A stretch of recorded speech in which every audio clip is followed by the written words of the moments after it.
Welcome back everyone to part 2 of the Quilt As You Go, where we connect our quilted blocks together, so stay tuned.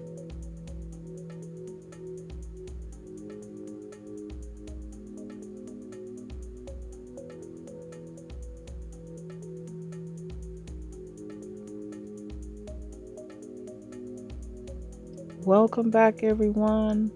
So you came back to part 2 of the Quilt As You Go. Remember in part 1 what we did? We got out our pieced blocks, those blocks that I was just fretting over the fact that I would have to quilt a whole queen size quilt. But I took my individual blocks. In part 1 we made a quilt sandwich. We picked out some nice quilting designs to quilt each of our blocks, and I really love that. I'm telling you, I got to twist and turn my block around making these feathers, and I didn't get any stress and strain, and I don't know where all the time went, but I really love quilting each block. I love the fact that I can handle it and flip it around, and it was just really enjoyable, and I hope that you found that also. But now we're here in part 2, right? So we've quilted our block. We should have squared up our block. What I'm going to do now, and I'm going to lay out my blocks. I'm going to be having 6 blocks in each row. So I'm going to lay my blocks out. I'm going to take a note of my rows, and like my quilt, when I lay out my blocks, they form another pattern. So I want to make sure that I tape a number, like each block is numbered in each row, and I usually use some tape, and I'll tape it on to make sure that I don't get confused. So, and then the next thing that we're going to do is to prepare for the sashing, and the sashing is what is going to connect our blocks together. So what you want to do is take a look at your quilted blocks. You want to find some colors that are pleasing to the quilt, that's going to complement your quilt. And I chose these 2-inch strips here that I'm going to cut with this white black background, and you have some nice small little flowers there. And then my 1-inch strip of these beige and pink colored flowers here. And your 2-inch strip, you're going to go ahead and fold it in half. And what I do, guys, to save fabric is I go on and I stitch these strips into continuous rows like this. That way I can save fabric. And I usually go ahead, and I know that I have 5 blocks in a row, and on the right of 5 of my blocks, on the right side of my blocks, I know that I'm going to attach my sashing strips. And I usually do the chain piecing, and so I can get done faster. So if you have 42 blocks and you have 6 blocks in your row, you can chain piece.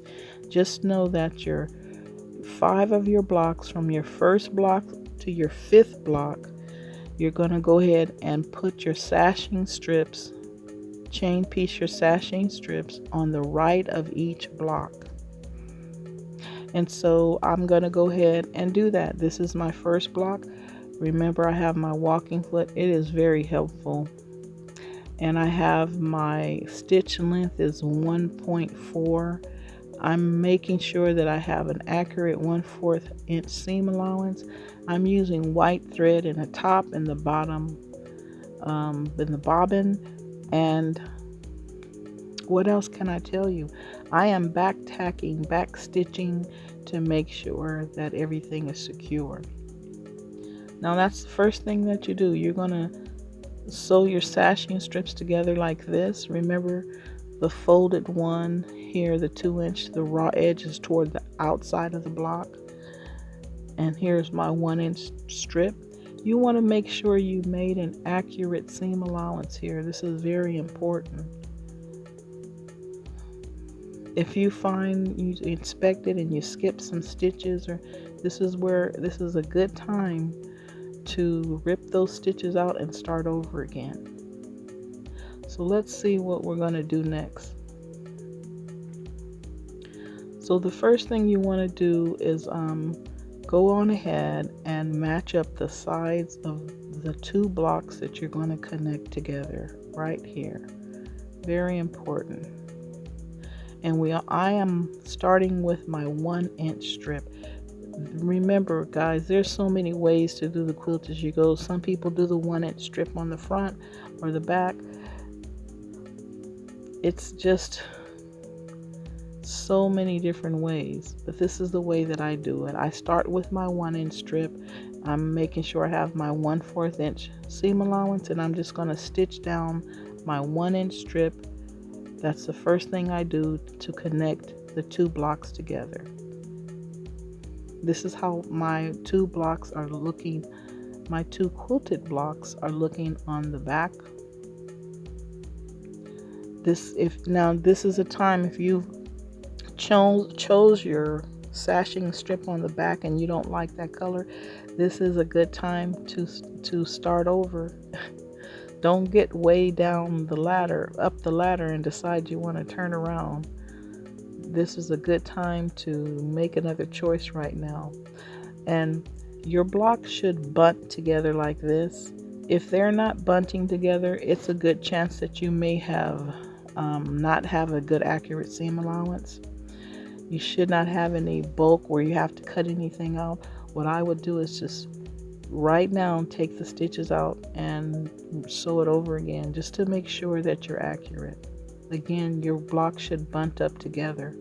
So now, since we sewed our 1-inch strip on the back, what we're going to do now is just I'm going to take that 2-inch strip and you're just going to fold it over. And remember, that edge is already it's a fold over, so it's not a raw edge, so you can just go ahead and sew that down. And as you can see guys, you see where my folding over is covering over my feathers. This is what I was talking about when I said that in part 1, make sure you leave a 1/2 inch to an inch around the perimeter of your block where there is no quilting, to account for your sashing strips being added to connect each block. So that's what I was talking about. As you can see, some of my feathers are covered up, but I don't know why I like it that way. It's a mystery. It's like, hey, what happened to half of that? Oh, but it's over here. But you know, your mind says, I know that that's a feather there. So you know why? Another reason why I like it is because I know that the quilting police is probably hot under the collar because of that. And just for that reason, I love it, because it's different. It is, like we say, it could be a mistake, but what if it's just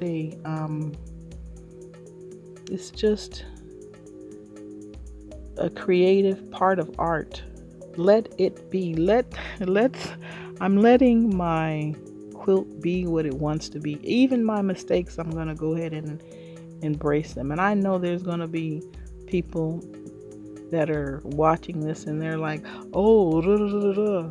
Oh, you know, sometimes we just have to let things be what they want to be. What are mistakes? Are mistakes really mistakes? Are we really perfect? Are we trying for perfection? What is perfection? Even in nature, nothing is perfect. But remember, this is the quilt as you go. But this is how our blocks are looking. My rows are looking. I have on the top of this row, you can see I'm ready for, I put my sashing strips on the top here at the top, my 1 inch on the back, and I'm getting ready to sew a row together. And I'm looking at my feathering, I'm looking at my quilting designs, and I'm admiring it. I love it. I loved making this quilt because it was It was so nice, especially in the time that we're in. Actually, I named the quilt in the midst of the pandemic. So this quilt has a lot of imperfections. It tells a story of a time that we're in. And I want, even some days as I began to quilt this and put this together, we go through emotions, things are happening, and it's a part of life. You can see that when a tree grows, if there's something happens, it has a little bump on it, you'll see that in the bark of the tree. And so this is how my quilt goes. It's part of life, it's part of me. So I have 2 rows together, right? And I have my 1-inch strip. Remember, we always start with that 1-inch strip. It's the right side of that strip is facing the back of the quilted row. I have pins. I'm holding the camera, and I need to hurry up before the quilting police come and see me in this situation. But I'm trying to get a video for you guys. I'm getting stuck all on my stomach. Those are the things we do to get a nice close-up for you guys. So I have sewn my 2 rows together, you guys. I'm liking it. That's pretty much all we're going to do. I have my rows laid out. I know what row comes next. Make sure that you square up each row, you guys. I have my sashing strip. There's my 1-inch strip right there. There's my 2-inch strip on the front. And I'm getting ready to connect those blocks together. That's pretty much what it is, what all that entails the quilt as you go, using the sashing strip method. Peace in the midst of the pandemic. That's the name this is the name that I have given to this quilt. So that's how the back of my quilt was looking. So I have gone on through camera time and stitched all my rows together. This is how the quilt is looking. I don't know the measurement. I didn't get the measurement of what this was, you guys. But I do know that I wanted to increase the size. So you've got to come along with me in part 3 of the Quilt As You Go, where I'm going to add 6 inches to the top and the bottom. And I think it may be 5 inches to the side of the quilt, using the Quilt As You Go method. And I'm going to add some ruffles. So I hope you have enjoyed this Quilt As You Go. It's different. There's so many videos about Quilt As You Go, and you have a choice to make. Not one way is better than the other. It's just what you find comfortable for you to do. So you can stop right here and you can add square up your quilt, and you can put binding on, and you're done.